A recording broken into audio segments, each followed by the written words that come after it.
everyone, welcome back to my channel. Monica Jain this side. No need to cry. No need to search the same thing 30 days planner for C intermediate, or no need to go on ChatGPT and think of what you can do. Nobody is gonna help you else than me, because I got your back. I prepared a whole planner for you all guys for 30 days, completely detailed planner including every day तुमको कौन से chapters करने हैं, for both the group students also and for a single group students also, because you know what, I understand हो गया होगा कुछ ऐसा because of which you got delayed. Few conditions must have arrived. You have backlogs, or you were not done with few lectures, or any medical issue, or any sort of thing. Because I have heard 50 stories till now for the need of 30-day planner, and I'm up with it. Because in 30 days even you can clear your exam.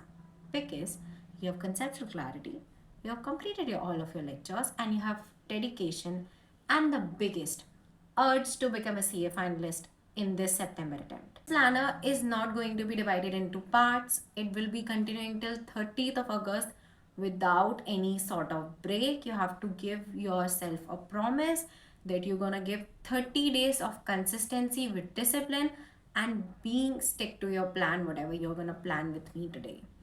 Well, now अब तुमको एक चीज़ के लिए अपने आप में दिमाग में क्लैरिटी रखनी पड़ेगी कि तुमको इस प्लानर को एग्जीक्यूट करने से पहले खुद को समझा लेना है.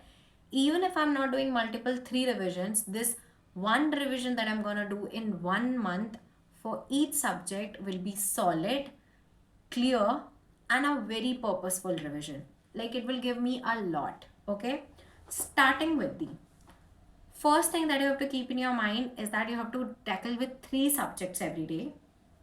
It's easy if you take breaks, if you properly allot the time durations. It's very much possible because हमारे पास 3 durations होते हैं पूरे दिन में पढ़ने के: the morning, the afternoon, and the evening plus night. Because sometimes few students sleep early, and those who do not sleep early, they have the afternoons, evenings and nights. So likewise 3 duration तो सबके पास होते हैं.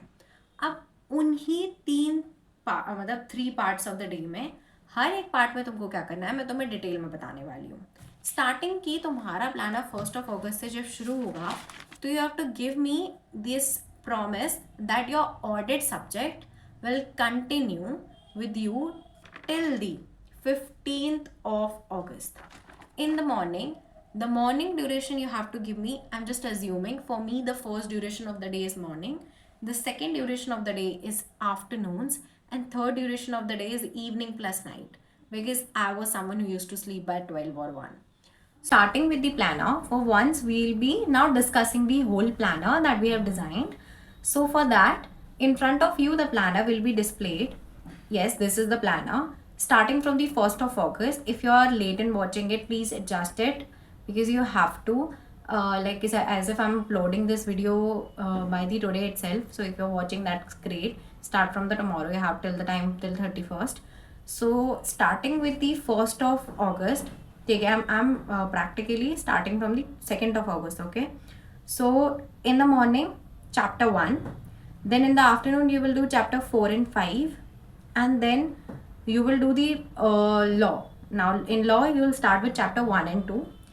Now in the second day you will do chapter 2 of audit, then chapter 5 and 6 of accounts, and at the night you will be doing chapter 1 and 2 itself of the law only, because you will be left with few of it. और कभी कभी accounts में तुमको chapters में time लग सकता है, इसीलिए पूरा time duration और ये जितने भी chapters तुमको इन 2 दिनों में करने हैं, they are giving you very achievable targets की तरह. Now chapter third day पे chapter 2, because audit का chapter 2 बड़ा है थोड़ा. Then chapter 7 and 8 of the accounts in the afternoon, and chapter 3 and 4 in the night. In this way this planner continues. This was a basic explanation. ऐसे हर chapter को कब किस दिन करना है ये पूरा तुमको एक्सप्लेन करा गया है. जो चैप्टर्स इंपॉर्टेंट हैं जिनमें ज़्यादा टाइम लगेगा उनके लिए ज़्यादा टाइम अलॉट करा गया है. Again I am telling you have to like stick to the ICI material for the लिख कर जो क्वेश्चन तुमको सॉल्व करना है हर सब्जेक्ट में. And for the purpose of extra questions RTP, MTP, PYQs को स्क्रिबल करना है सिर्फ लास्ट 3 अटेम्प्ट्स के. अगर तुम्हारे टीचर ने पहले से तुम्हारे बुकलेट में PYQs RTP MTPs कवर करें, that's well and good, go with that, no need to worry about. बस अपने पर्टिकुलर अटेम्प्ट की RTP MTP एक बार वापस देख लेना. Coming down to one more thing is that, ये याद रखना कि तुम्हारा जो ऑडिट है ना वो कंटिन्यू होगा तुम्हारा ऑडिट लेगा अराउंड 15 डेज. 15 डेज में मॉर्निंग के स्लॉट में तुमको ऑडिट को ख़त्म करना है. अकाउंट्स को तुमको अराउंड लगेंगे फॉर अगेन 15 डेज. 15 डेज नहीं, उससे भी कम, 10 डेज में तुम्हारा अकाउंट्स हो सकता है. अकाउंट्स के लिए 10 डेज अलॉट करेगा इस प्लानर के अकॉर्डिंग. लॉ तुम्हारा कंटिन्यूसली चलता रहेगा. I am giving time it till 20 because law को तुम थोड़ा रात को कम टाइम दे पाओगे क्योंकि तुम्हारा अकाउंट ज़्यादा टाइम ग्रैप करेगा, टैक्स ज़्यादा टाइम ग्रैप करेगा अकाउंट्स की जगह जब टैक्स आ जाएगा. तो इसलिए लॉ को ज़्यादा टाइम दिया है, 20 तक टाइम दिया है. 20 तक you can get done with the law. दिन भर उसको रात में पढ़ो, whatever you want to study. जिस चैप्टर में ज़्यादा टाइम ले रहा है, टेक 2 days बिकॉज अच्छे से पढ़ना है. And law is something that we all are comfortable with. जिन लोगों को लॉ में इशू होता है, I am telling you the only way that you can deal with the law is that go through the provision. हर चीज़ से को नहीं याद करना रहता है. Important upper layer creamy part of the chapter को लर्न करो. और क्वेश्चन जितने लॉ में प्रैक्टिस करोगे ना उतना ज़्यादा फॉर्म होगे बिकॉज बार बार रिवाइज करके you won't get anything. Once और twice you revise something that's great. अब क्वेश्चन प्रैक्टिस करो बिकॉज लॉ में बहुत सारे क्वेश्चन रिकरिंग होते हैं. That is very true. फिर उसके बाद फ्रॉम दी 15th डे तुम्हारा ऑडिट की जगह GST ब्रिंग हो जाएगा मॉर्निंग वाले स्लॉट में.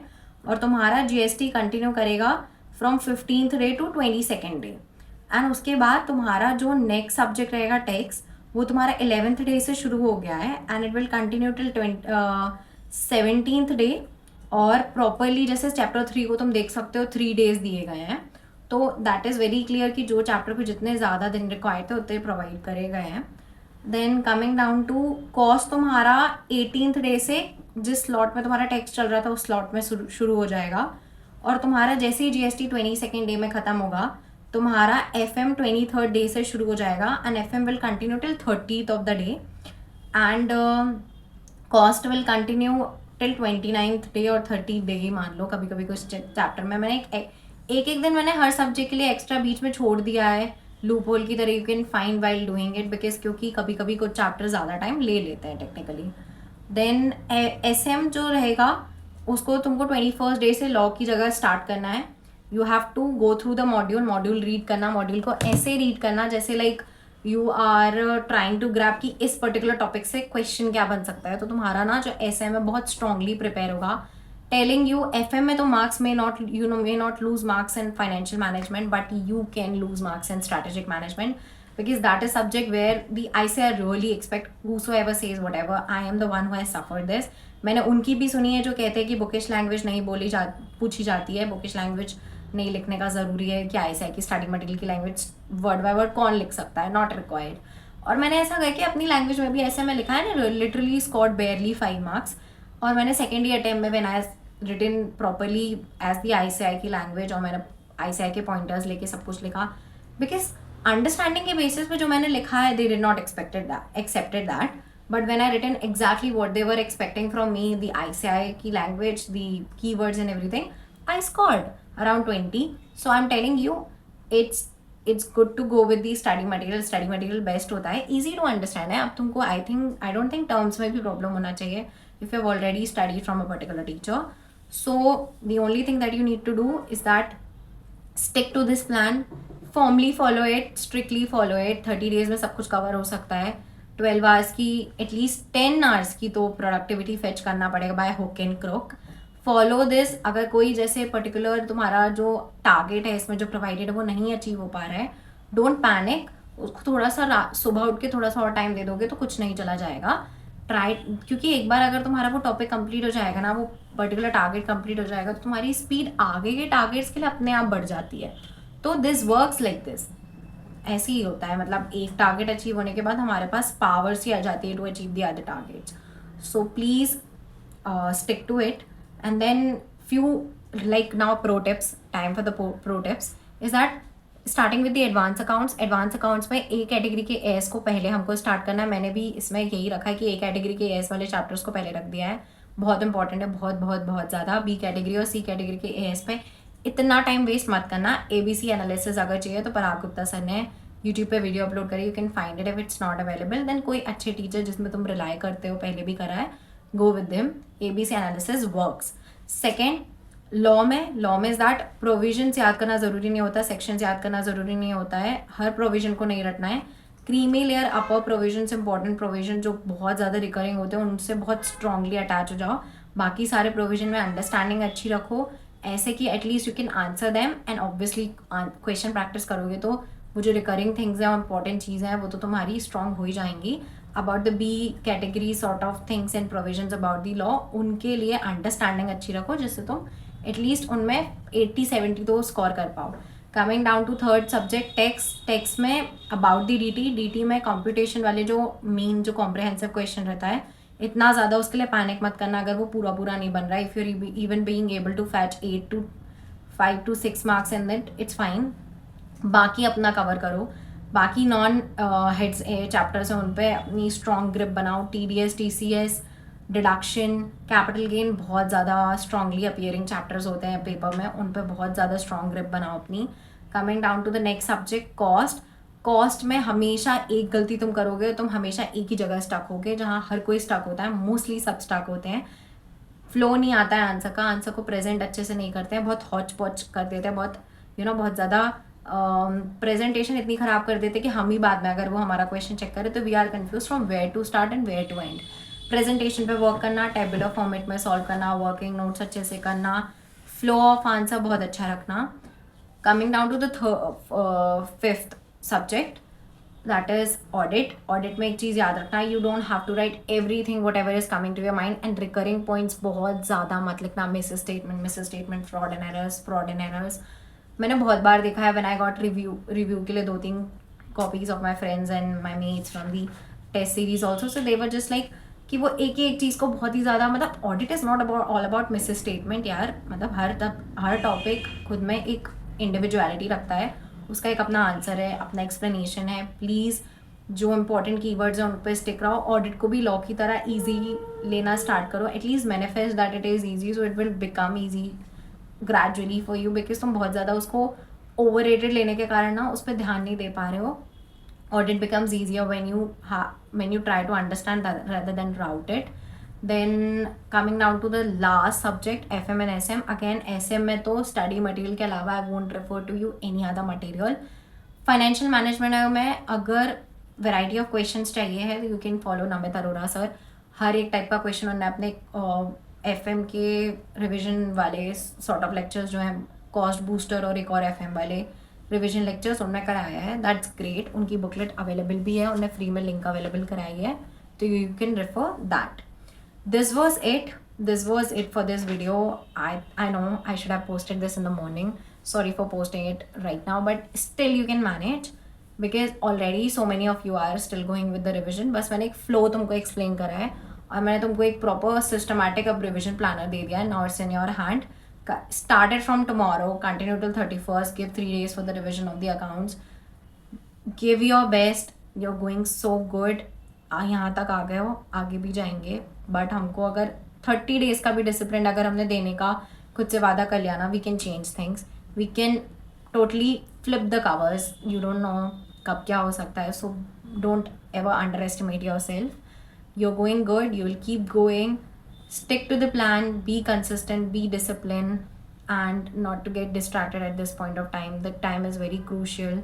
About the mocks, हर एक सब्जेक्ट कवर करने के बाद एक फुल मॉक टेस्ट दो. मॉक टेस्ट बहुत इंपॉर्टेंट है बिकॉज तुम पढ़ तो लोगे बट तुम कहाँ पे परफॉर्म कर रहे हो. एटलीस्ट 70-80 भी अगर कवर कर रहे हो उसके बाद एक मॉक टेस्ट दे रहे हो ना, amazing. Give it, because at least तुम रियलाइज तो कर रहे हो कि तुम्हारी प्रेजेंटेशन और 3 hours को टैकल करने का सब कुछ सही चल रहा है कि नहीं, जिससे तुम्हें बहुत ज़्यादा एंड में पता पैनिक ना हो. एक मॉक टेस्ट तो दे दो, तुम्हारे पास एक मॉक टेस्ट देने का टाइम है. टेलिंग यू, हर सब्जेक्ट के लिए एक मॉक टेस्ट तो तुम इनफ दे सकते हो और रिक्वायर्ड भी है. For the mock test inquiry you can check the description in the link of the telegram channel in the description below, available there. कोई भी और क्यूरी हो, कोई भी और प्लानर से सॉर्ट ऑफ क्यूरी हो, please feel free to ask me on the telegram channel and leave your message in the comment section, or what I can post for you, how I can help you in other ways. Please let me know in the comment section below. And yes, stay tuned, stay disciplined, stay consistent, and stick to your plan.